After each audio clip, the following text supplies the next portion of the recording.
Right. Venkatesh గారు చెప్పండి, మీకేం అర్థమైంది పవన్ కళ్యాణ్ గారు కాంగ్రెస్ నేతను పోగొట్టడంలో కానీ రేవంత్ రెడ్డిని ప్రసన్నం చేసుకోవడానికి, బహుశా వచ్చే సినిమాల్లో వాళ్ళకి ఇబ్బంది లేకుండా చేసుకోవడానికి ఇదంతా ప్రాతిపదిక ఏమిటి? ఈ మీకేమనిపించింది? అట్లాగే నాగబాబు గారికి మంత్రి పదవి ఇవ్వటాన్ని సమర్థించుకున్న తీరు కానీ, అసలు కందుల దుర్గేష్ కులం ఏంటో తెలియదని చెప్పిందని మీరైతే నమ్ముతారా? అసలు ఏమిటి పవన్ కళ్యాణ్ ఇన్ని రకాలుగా నటించగలరా? సినిమాని రాజకీయాల కోసం, రాజకీయాన్ని సినిమా వ్యాపారం కోసం సక్సెస్ఫుల్గా వాడుకుంటున్న వ్యక్తిగా పవన్ కళ్యాణ్ని చూడవచ్చా? అది అవకాశవాద రాజకీయమా, విలువలు పతనమైన వ్యవహారమా?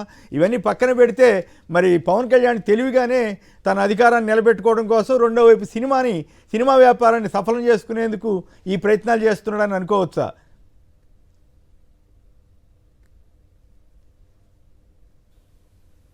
వెంకటేష్ గారు. ప్యానలిస్టులకు కూడా వెరీ గుడ్ మార్నింగ్. చాలా విచిత్రంగా ఉందండి. డిప్యూటీ సీఎం గారు, ఉప ముఖ్యమంత్రిగా ఉన్నటువంటి పవన్ కళ్యాణ్ గారి యొక్క వ్యాఖ్యలు ఏవైతే ఉన్నాయో చాలా విచిత్రమైనటువంటి విన్యాసాలుగా మనం అభివర్ణించాలి. ఎందుకంటే అసలు ఈ రాష్ట్రంలో తెలుగుదేశం పార్టీ ఏనాడు కూడా కాంగ్రెస్ పార్టీతో జతగడుతుంది అనేటువంటి ఒక వ్యవహారాన్ని మనం ఎప్పుడు కళ్ళలో కూడా అనుకున్నటువంటి ఒక పరిస్థితిని చంద్రబాబు నాయుడు గారు గతంలో ఆయన చేసి చూపించారు.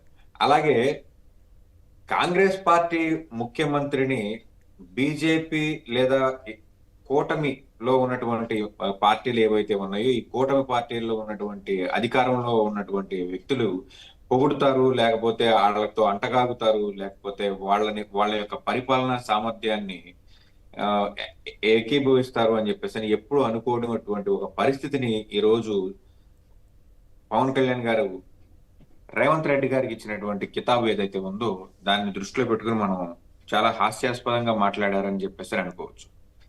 తెలంగాణ సమాజం మొత్తం, తెలంగాణ పౌర సమాజం కానివ్వండి, తెలంగాణ వ్యవహారాలు చూస్తున్నటువంటి ఇతర పార్టీలు కానివ్వండి, కంప్లీట్ గా రేవంత్ రెడ్డి గారికి వ్యతిరేకంగా మాట్లాడుతున్నటువంటి ఈ తరుణంలో పవన్ కళ్యాణ్ గారు వెళ్ళి రేవంత్ రెడ్డి గారికి అద్భుతంగా ప్రవర్తించారు, ఇంతకు మించి చేయగలిగింది ఏమీ లేదు అని చెప్పేసి కితాబు ఇవ్వటం ఏదైతే ఉందో, ముఖ్యంగా అల్లు ఫ్యామిలీకి సంబంధించిన వ్యవహారంలో చిరంజీవి గారు ఇప్పటి వరకు నోరు మెదపకుండా, రేవంత్ రెడ్డి గారికి సంబంధించినటువంటి మీటింగ్కి ఆయన వెళ్లకుండా నిరసన తెలిపినటువంటి ఒక వ్యవహారంగానే మనం ప్రకటించుకోవాలి.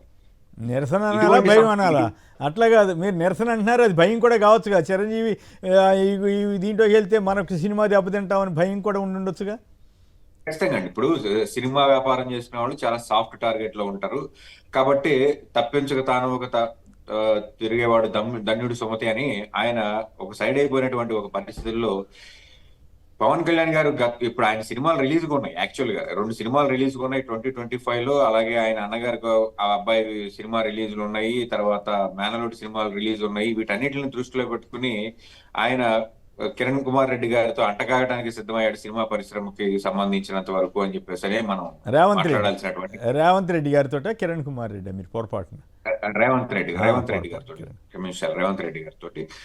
ఇప్పుడు ఈ కితాబ్ ఏదైతే ఉందో ఇది ఈ అరెస్ట్ కు ముందు కానివ్వండి, లేకపోతే అరెస్ట్ జరిగినటువంటి ఒక 24 అవర్స్ లేకపోతే 48 అవర్స్ లోనే ఆయన మాట్లాడినట్లయితే డెఫినెట్ గా ఆయన ఏదో ఒక స్టాండ్ తీసుకున్నాడని చెప్పేసి మనం అందరం కూడా అప్రిషియేట్ చేయాల్సినటువంటి ఒక పరిస్థితి. కానీ జరగాల్సిన డ్యామేజ్ కానివ్వండి, జరిగిపోయినటువంటి డ్యామేజ్ ని కానివ్వండి, రికవరీ మోడ్ లో లేకుండా అల్లు అరవింద్కి ఏదో మానవతా దృక్పథం లోపించింది అల్లు అర్జున్ గారికి అని చెప్పేసి అని చెప్పడం ఏదైతే ఉందో ఇది ఒక రకంగా బ్యాక్ స్టాబింగ్ అనే చెప్పాలి. ఒక రకంగా బ్యాక్ స్టాబింగ్ అనే చెప్పాలి. ఎందుకంటే వెన్నుపోటనే చెప్పాలి. ఖచ్చితంగా వెన్నుపోటనే చెప్పాలి. ఎందుకంటే ఇటువంటి ఒక క్లిష్ట సమయంలో కుటుంబానికి అండగా ఉండాలి. నువ్వు దేశానికి రాజు అయినప్పటికీ కూడా ఖచ్చితంగా కుటుంబానికి. ఇప్పుడు అల్లు అరవింద్ గారు ఫస్ట్ రెమ్యూనరేషన్ పవన్ కళ్యాణ్ గారికి ఇచ్చింది అల్లు అరవింద్ గారే. ఇటువంటి ఒక సమయంలో అల్లు అరవింద్ గారి కుమారుడిని అరెస్ట్ చేసి నానా యాగి చేస్తున్నటువంటి తెలంగాణ ప్రభుత్వాన్ని తూర్పారబట్టకుండా, ఆనాడు జగన్మోహన్ రెడ్డి గారితో వ్యవహారం ఏదో తేడా వచ్చినప్పుడు ఏమయ్యా దిల్ రాజు నువ్వు రెడ్డివి, జగన్మోహన్ రెడ్డి గారు కూడా రెడ్డే, మీ రెడ్లు తేల్చుకోండి, సినిమా పరిశ్రమను ఎందుకు ఈ రోజు చేతులు కట్టుకుని మా అన్నయ్యతో దండాలు పెట్టిస్తారని చెప్పేసి పత్రికా ముఖంగా లేదంటే మీడియా ముఖంగా బాహాటంగా ఆయన వ్యవహరించినటువంటి తీరు, అత్యంత జుగుప్సాకరంగా ఒక ముఖ్యమంత్రి గురించి మాట్లాడినటువంటి ఒక తీరు మనం అందరం చూస్తున్నాం. మరి ఈ రోజు ఏం జరిగింది సార్? ఈ రోజు కాళ్ళు ఒకటే పట్టుకోలేదు. నిజం చెప్పాలంటే సినిమా పరిశ్రమ వ్యక్తులు చేతులు చేతులు కట్టుకోవడం కాదు. ఆ రోజు మురళీమోహన్ గారు చాలా చాలా చాలా అవును. గొప్పగా మాట్లాడారు. అవును. చాలా గొప్పగా మాట్లాడారు. జగన్మోహన్ రెడ్డి గారి ఇంటి బయట కార్లు ఆపిచ్చి సినిమా వ్యక్తులందరినీ కూడా ఇంట్లోకి నడిపించుకుంటా వెళ్లారు. లిఫ్ట్లలో తీసుకెళ్లలేదు, లేకపోతే కార్లు డైరెక్ట్ గా జగన్మోహన్ రెడ్డి గారి కాన్ఫరెన్స్ రూమ్ వరకు తీసుకెళ్లలేదు. ఆ ఇలాంటి వ్యక్తులు ఇలాంటి మాటలన్నీ మాట్లాడిన మురళీమోహన్ గారు ఈ రోజు వంగి వంగి దండాలు పెట్టడం, మీడియాలో రావటం ఏదైతే ఉందో, చాలా ఒక రకంగా చెప్పాలంటే మేము చాలా హ్యాపీగా ఫీల్ అయ్యాం. ఆ రోజు ఆ రోజు చిరంజీవి గారికి ఇంటికి పిలిచి దుశ్శాలువాతో సత్కరించి సమేతంగా ఆ రోజు భారతీయ మేడం వచ్చేసి ఆయనకి ఆ భోజనం వడ్డించాల్సినటువంటి ఒక పరిస్థితి ఏం లేదే. కానీ సినిమా ఇండస్ట్రీకి సంబంధించినటువంటి పెద్దగా చిరంజీవి గారికి ఏమి చెయ్యాలో అంతా మర్యాదలు చేసి పంపించినటువంటి జగన్మోహన్ రెడ్డి గారిని ఆ రోజు సుమారుగా 1.5 year తూర్పారు పట్టినటువంటి ఒక పరిస్థితి. మా అన్నయ్యతో దండాలు పెట్టించుకున్నారు. మా అన్నయ్యని ఆయన చంద్రబాబు ఇద్దరు కూడా ఇలా చేశారు. ఇద్దరు పోటీ పడి అనేవాళ్ళండి అన్యాయంగా. యా. మరి ఈ రోజు పరిస్థితి ఏంటి? ఈ అవును. రోజు సినిమా ఇండస్ట్రీ పెద్దల పరిస్థితి ఏంటి? సాక్షాత్తు నాగార్జున గారిని కూడా నడిపించుకుంటా తీసుకెళ్లారు కదా. అవును. మరి ఈ నాగార్జున రోజు గారు అయితే నేను మురళీమోహన్ గారు బెత్తరపోయానండి. నాగార్జున గారిది అయితే బెత్తరపోయాను. ఇంత వ్యాపార ప్రయోజనం కోసం ఇంతగా దిగజారుతారా అనే భావన అయితే నాకు కలిగింది. లేదు అంత లేదు. నీచమైన ఇప్పుడు ఆరోపణకు గురైన నేను వ్యక్తి ఆ రకంగా మళ్ళీ వెళ్ళి సరెండర్ అయినట్లుగా ఆ వ్యవహరించడం రోజు చాలా ఆశ్చర్యం. జగన్మోహన్ రెడ్డి గారు వ్యవహరించిన తీరుని ఏదో సాడిస్ట్ లాగా, సైకో లాగా బిహేవ్ చేశారు అని చెప్పేసి అని అందరూ చాలా మంది అదే రకంగా మాట్లాడినటువంటి తీరు. మరి ఈ రోజు నాగార్జున గారు కానివ్వండి, వెంకటేష్ గారు కానివ్వండి, మురళీమోహన్ గారు కానివ్వండి, వీళ్ళందరూ ఎందుకు ఇలా వంగి వంగి దండాలు పెట్టాల్సి వస్తుంది అనే ఇప్పుడు ఇప్పుడు దానికి ఇప్పుడు పవన్ కారణం ఏంటంటే, కళ్యాణ్కి వచ్చిన అవసరం ఏంటండి? అంటే ఆయనకు కూడా వ్యాపార అవసరమా, లేకపోతే ఇంకోట అసలు ఏమిటి ఇంతగా రేవంత్ రెడ్డి గారిని పొగడాల్సిన అవసరం ఏంది? ఒక పక్క బండి సంజయ్ గారు తిట్టాడు కూడా. బీజేపీలో మిత్రపక్షంగా ఉంటూ కాంగ్రెస్ని పొగడాల్సిన అవసరం ఉంది? కామ్గా ఊరుకో, చట్టం తన పని తను చేసిపోతాను ఏదో తప్పుకుంటున్నారు కదా సినిమా వాళ్ళందరూ. అట్లాగే తప్పుకోకుండా పనిగట్టుకుని అల్లు అర్జున్ మీద అక్కస్ అనేటువంటి విమర్శ వచ్చేలాగా, అయినా పర్వాలేదు రేవంత్ని పొగిడితేనే కానీ తన పని అవ్వదు అన్నట్లుగా వ్యవహరించినట్లు అనిపిస్తోందా మీకు కూడా?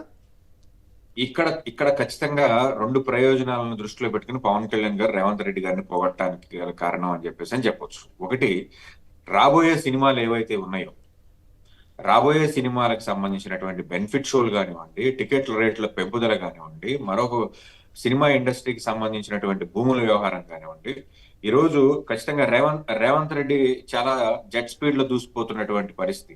ఇటువంటి కార్యక్రమాలు, వ్యవహారాలు ఎఫ్డిసి చైర్మన్ ని తీసుకెళ్లి ఈ ఏదైతే మీటింగ్ పెట్టారో, ఈ మీటింగ్ కి పవన్ కళ్యాణ్ గారు కూడా హాజరవ్వాల్సినటువంటి ఒక పరిస్థితి. కానీ as a deputy chief minister of Andhra Pradesh వెళ్ళడం అంత కరెక్ట్ కాదు కాబట్టి ఎస్కేప్ అయ్యాడు. కానీ పొర్లు దండాలు పెట్టుకుంటూ రేవంత్ రెడ్డి దగ్గరికి వెళ్ళాల్సినటువంటి పరిస్థితి. సుమారుగా 8 సినిమాలు తన అంటే ఫ్యామిలీకి ఈ సంబంధించి. మాట అంటే నాకు ఒకటి గుర్తుకొచ్చింది. మీరు గతంలో కేసీఆర్ని విమర్శిస్తే కేసీఆర్ చాలా వ్యంగ్యంగా ఎద్దేవా చేశారు కదా. ఆ తర్వాత వీళ్ళిద్దరు కలవరేమో అనుకుంటే కేసీఆర్ దగ్గరికి వెళ్ళి కేసీఆర్ని పొగిడాడు. మీకు గుర్తుందా? ఆ తర్వాత ఆయన సినిమా రేట్లు పెంచుకోవడానికి అవకాశం వచ్చినట్టు. పంచెగట్టుకుని మరీ వెళ్ళాడు. పంచెగట్టుకుని మరీ వెళ్ళాడు. ఇవన్నీ పవన్ కళ్యాణ్ గారికి ఎలా ఉంటుందంటే, రేపు భవిష్యత్తులో ఉన్నటువంటి అవసరాలను దృష్టిలో పెట్టుకుని ఈ రోజు ఆయన మాట్లాడుతున్న తీరు ఏదైతే ఉందో అది అత్యంత జుగుప్సాకరంగా ఉందని చెప్పేసి అని చెప్పొచ్చు.